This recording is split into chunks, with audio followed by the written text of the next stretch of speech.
Good day, folks. This is Greg Judy at Green Pastures Farm. Today, Jan has put together a list of questions and comments from our YouTube audience, which is you all.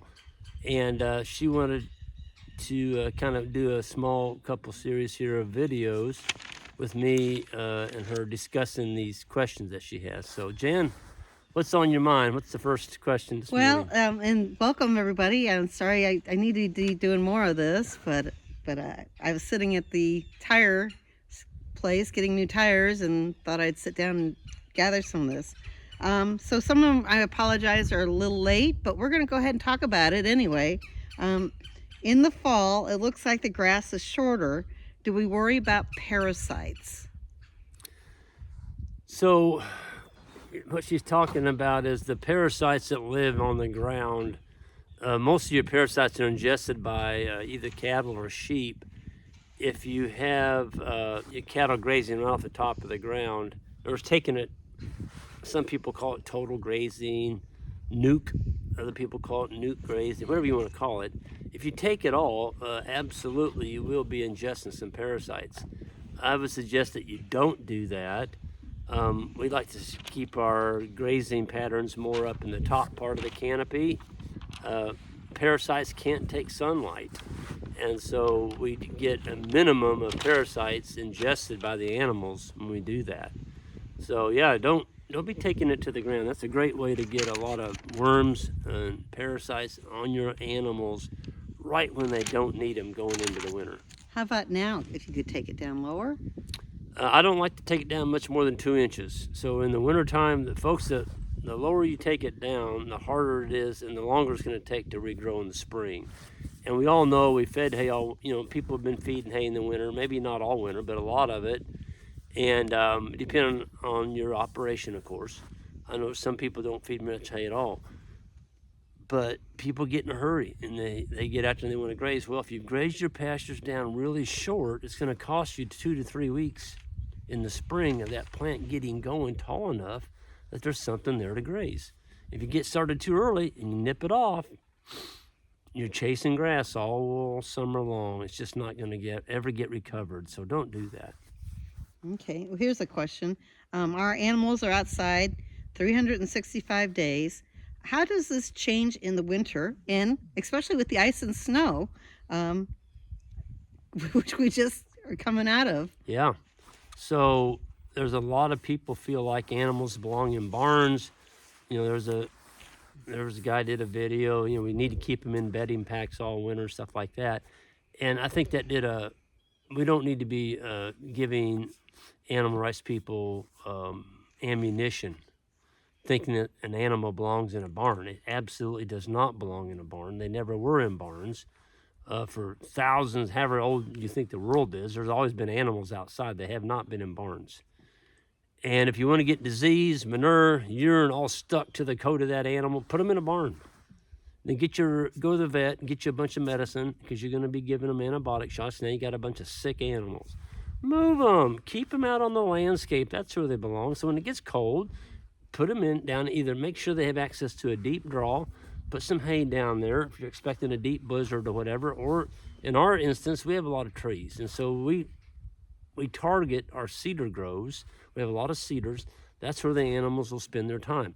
Folks, when animals have a full gut, that's a rumen. There's rumen in there, and that rumen has billions of bugs in there. And as long as they're getting fed, those microbes, they can produce a lot of heat. When the animal is empty, she doesn't have anything in her gut, she will starve, and she'll probably freeze to death. That's on you. You shouldn't do that. When you put animals together, though, in a mob, especially down in a draw or cedar, they're comfortable down in there. They don't belong in a barn. You walk down in there, you're ready to take your coat off. Just stand in the middle of them. They're warm. So they're animals. They got a winter hair coat on. They belong outside, not in a barn.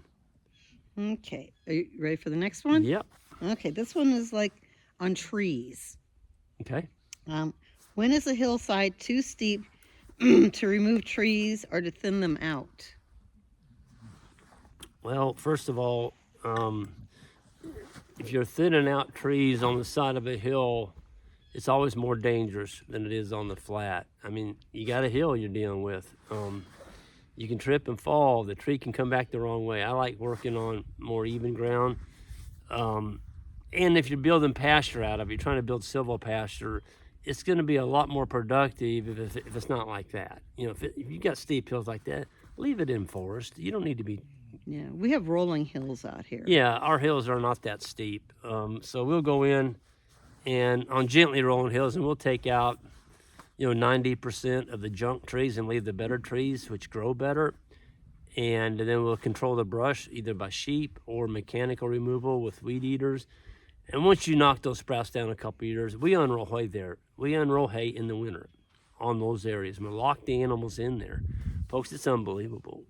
In 2 years, you've got grass in there. Yeah, like a savanna, don't you? Yes, it looks like a park. But here's the key. When you cut those trees, make sure that the trees that you leave are your best trees. And look up and make sure there's sun that can get down to the forest floor all around each tree. If they can't, you don't have enough trees out. You're not going to grow very good grass under there. It's just the way it is. And that was going to be my next question. I was like, what's the formula and guides for the decision of thinning trees? I like to have 100 feet. That's on oak trees, I like to have 100 feet between each tree. And what trees do you tend to take out? I'll take out elms, thorn trees, cedars. If it comes down to a white oak tree versus a black oak, I'm gonna pick the white oak because it's just worth more money. The acorns are better for the animals. They live longer. It's a very dense tree. It lives a long time.